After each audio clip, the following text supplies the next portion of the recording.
Alright, hi guys, this is Neil Pusario and in this video po ipapakita ko sa inyo isang work from home opportunity kung saan pwede po kayong kumita ng 800 to 1,800 dollars po monthly. So kung interesado ko pong malaman ko anong gagawin mo sa work opportunity na to, then keep watching this video.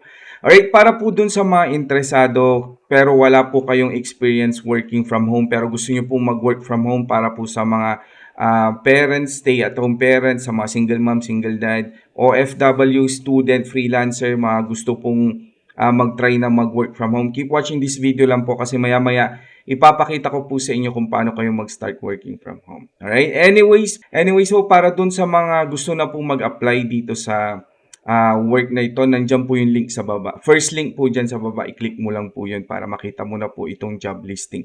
Right? Kaka-post lang po nito and ang pwede mo pong kitain, kaka-post lang po nito kahapon. Okay?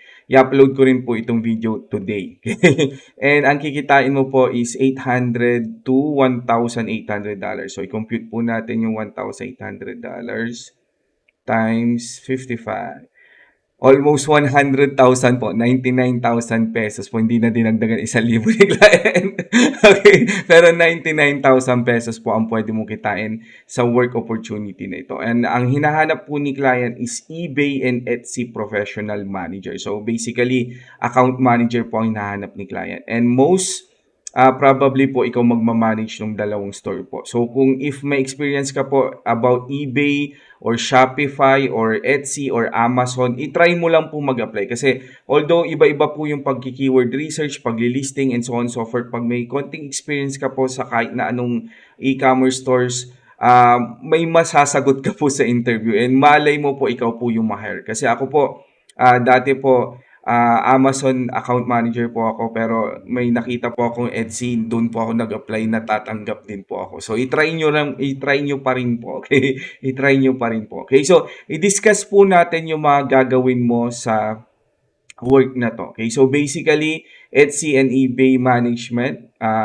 ikaw gagawa po ng mga product listing and i-optimize mo po yun. Okay, para magkaroon kayo ng organic reach and also maximum visibility and sales, sabi ni client. Siyempre, marketing and promotion. So basically, ikaw pong magpo-promote sa mga social media ninyo. If wala pa, if mayroon, if meron na, then i-improve mo na lang yung marketing strategy niyo sa mga social media platform na meron si client. Pero most probably ganyan po yung gagawin niyo.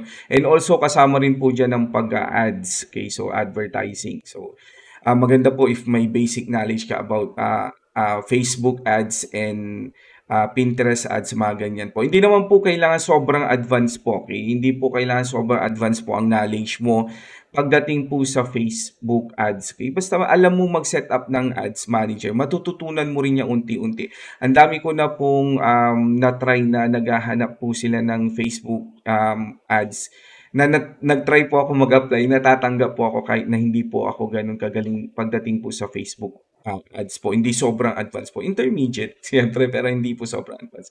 Anyways, kailangan mo rin po ng customer engagement. Ibig sabihin po ikaw pong magma-manage ng mga reviews, mga inquiries, mga ganun po. Siyempre, ayun nga, gusto ni client na ma-maintain nyo yung positive reputation nyo. So, kahit positive o negative reviews yan, magre-reply ka po. Yung po yung gusto ni client. And, ano pa ba? Ayan, utilize customer analysis and analytics to identify areas for improvement. Kasi po sa mga reviews po, diyan niyo po makikita ito pong mga buyers natin. Sila po nagsasabi ng parang pwede natin i-improve sa ating store. So, pakinggan niyo po sila, negative or positive reviews po 'yan. Pakinggan niyo sila and implement niyo po sila. I-implement niyo po yung pwedeng i-implement para ma-improve po yung store. So, yan po yung gustong sabihin ni client dyan. In case na tanungin niya sa interview. Okay, and also, mag-ready ka rin po ng mga ano nyo po, if may experience ka na sa eBay or sa Etsy, mag-ready ka po ng mga store na na-handle mo na dati. Okay, pakita mo sa kanila. Pag if wala naman, wag ka rin po mag-alala. I-emphasize mo na lang po yung skill mo. Okay? Mag-focus ka po na magaling ka talaga mag-Etsy keyword research or eBay product listing. I-explain mo kay client kung paano ka nagpa-product listing. Okay? Paano ka nagre-research ng mga keywords, paano mo hinahanap yung mga keywords and so on and so forth. And sabi niya, familiarity with e-commerce, analytic tools, and marketing management software. So, yan basically yung mga SEO tools. So, kung alam mo yung mga SEO tools na ginagamit sa Etsy or eBay, pwedeng-pwede ka po dito. And syempre, excellent written and verbal communication. So, kung hindi ka po masyadong magaling sa English, huwag ka pong mag-alala. Kasabi po dito, excellent written and verbal communication. Hindi naman po sinabing English. Although English po yung pag-uusapan nyo. As long as na-express mo naman po yung sarili mo eh. Especially kapag ka foreigner po yung client nyo. Hindi po sila masyadong stricto sa yung magandang pronunciation. Basta po na-explain mo yung sarili mo po. Gustong-gusto na po nila yan. Mas mahirap pa pong kausap ang sarili nating mga Pilipino po pag nag-i-Englishan po tayo kasi medyo ah One hour later. conscious tayo sa grammar, sa pronunciation. Pag mga Amerikano po, okay lang kahit balu-baluktot po yung English mo basta na-explain mo po yung sarili mo, sila na po mag-a-adapt. Madalas po mababait po ang mga client natin na mga Amerikano po and ibang lahi po na mga Canadian, mga ganyan, taga-UK, mga ganyan. Anyways, kaya yan po yung job roles and responsibility. Ito po yung Etsy para po dun sa mga hindi nakakaalam sa Etsy. Ito po siya, isa po siya sa pinakamalaking e-commerce store po sa US pero nag-ooperate po sila sa buong mundo. In case na tanongin ni client, ang expertise po nila is mga apparel, mga custom and personalized item, mga handmade items, mga damit, apparel nga, and mga digital products po, and mga jewelries. So, kung hindi ka masyadong familiar kay Etsy, pero familiar ka kay eBay, itry mo pong i-research si Etsy. Okay? So, puntahan mo lang po yung website nila and aralin mo ng konti para in case may expertise ka na sa eBay and sa Etsy wala masyado, malaman mo yung Etsy and makapag-apply ka pa rin po dito sa ah, job posting na ito. Kasi yung 100,000 po or 99,000 pesos po, napakalaking tulong na po yan. Or napakalaking hindi nga tulong eh. Napakalaking sahod na po yan. Okay, so if pamilyado ka po, hindi mo na po kailangan masyadong mag-alala sa bills. Kahit ano pa po yung bills yung maliban na lang po kung ang kuryente nyo ay 50,000, di naman siguro. Kahit po 10,000 po ang kuryente nyo and tatlo or apat po anak mo, kayang-kaya mo na po silang buhayin with 99,000 and isang client pa po yan. Isang client pa lang po yan. So, i-try mo lang pong mag-apply kasi ang laking tulong po yan. Pag OFW ka po, I'm sure most po na mga OFW, mga ganyan rin po ang kinikita, mga 99,000 po, di ba? Pero, ang kagandahan niyan, nandito ka lang po sa bahay. Okay? Kasama mo po si hubby o si wifey o kasama mo po mga anak mo. If single ka naman po, hindi mo na po kailangan magsakripisyo na malayo po sa magulang mo or sa mga kapatid mo or sa mga kaibigan mo. Nandito ka lang po sa Pilipinas. If gusto mo po sa Pilipinas, syempre. Kasi baka mas gusto mo dun eh. Okay? So, i-try nyo lang po mag-apply. Okay? Para naman po dun sa mga interesado po na kumita, working from home, kasi nakita nyo po yung potential na kitaan which is 99,000 pesos and gusto nyo rin pong i-try pero wala po kayong knowledge, wala po kayong skill, wala po kayong experience. Meron po akong ginawang course po which is HCVA Masterclass. Okay? Dito po sa course na to, i-discuss ko po lahat ng kailangang matutunan para maging HCVA ka po or Etsy account manager po. Okay? Parang hinahanap po ni client which is account manager po. So, ituturo ko po lahat ng kailangang matutunan katulad na lang ng sinabi ni client na ikaw po ang magpa-product listing optimization for Etsy, sabi niya. So, dito po, ituturo ko po yan sa Module 3 and sa Module 4. So, lahat po ng kailangan mong matutunan about Etsy SEO and product listing optimization, nandyan na po. Kasama na po dyan mga tools and keyword research process, effective keyword research process.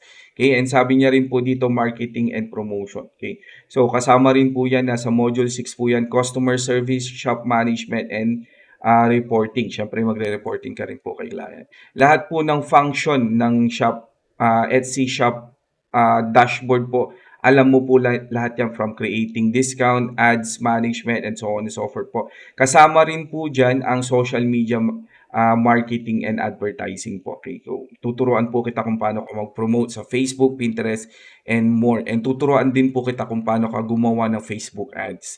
and Pinterest ads and kung paano ka mag-launch ng mga marketing, mga ganyan po. Lahat po yan kasama sa social media management po. Okay? Ano pa ba yung nahanap ni, ayun nga, customer service. Okay? So, dito po sa Module 6, magbibigay po ako ng mga scripts po. So, kung wala ka pong experience sa pagiging customer service, okay lang po yan. Meron po tayong complete script na kahit ano pang sabihin ni client, ni customer na mag-i-inquire sa'yo, meron ka pong script for positive and negative reviews po. Meron din po tayong script dyan. Right? And, hindi lang, ano pa ba hinahanap ni client? And hindi lang po yan, tuturuan ko po kayo dito sa ating Module 9 kung paano po makakahanap ng mga ganyan kagagandang client po. Okay? Kahit na wala po kayong experience, kung paano ka makakahanap ng mga ganyang client, i-prepare ko po kayo. So, ayusin po natin yung mga resume nyo, tuturuan ko kayong gumawa ng mga account sa Online Jobs PH and yung mga online portfolio. Kasi sigurado manghihingi po si client ng mga sample na gawa nyo po. So, gagawa po tayo ng online portfolio nyo para very, very presentable po kayo. Okay? And para sa client nyo po, syempre.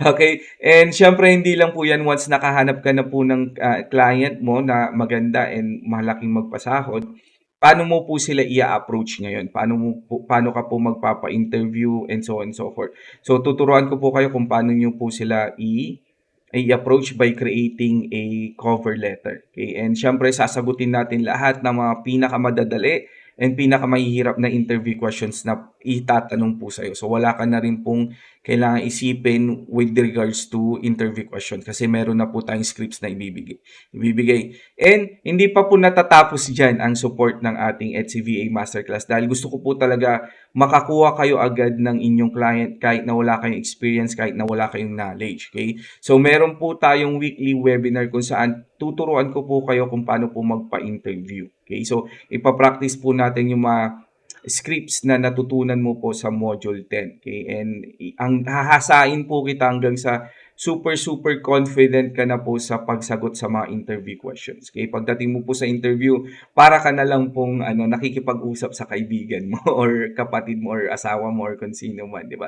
Sobrang komportable ka na kasi memorize mo na yung sasabihin mo. And finally, meron po tayong mga on-the-job training worksheet po. Ito po yung actual na ginagawa po ng isang HCVA.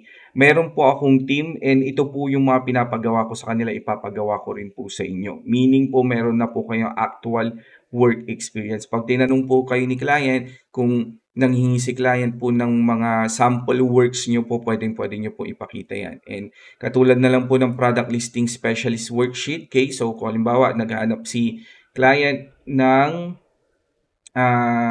product listing optimization worksheet, pwede mo pong ipakita to. And makikita ni client kung gaano ka po kagaling gumawa ng mga product listing. And mayroon din po tayong social media managers. Nandito po lahat ng klase ng post na kailangan mo pong i-post. From promotion, from seasonal post, from collaboration, and so on and so forth po. So, lahat po ng kailangan mong post nandyan po para maging successful yung marketing and promotion nyo po. Alright? So, medyo mahaba na po itong video. So, if umabot ka po sa part na to, thank you so much po for watching. Alam ko na gusto mo rin pong kumita ng malaki. Gusto mo pong mas maganda ang buhay mo, hindi lang para sa'yo, kundi para sa family mo. So, thank you so much po for watching this video. Nandyan po yung link sa baba. Second link po sa baba for kung gusto mo pong mag-enroll dito sa ating course. Okay? So, i-click mo lang po yun. Nandyan po siya sa second link. And if may mga questions ka po, may mga clarification ka po, pwede mo po ako i-message sa Facebook. Search mo lang po Neil Puserio and magre-reply ako as soon as possible. Minsan po medyo matagal kasi may work din po tayo. Pero magre-reply po ako within the day. Alright? So, again, thank you so much for watching this video. This is Neil Puserio po. Have a great day po and God bless po sa ating lahat. Alright? So, thank you and bye-bye.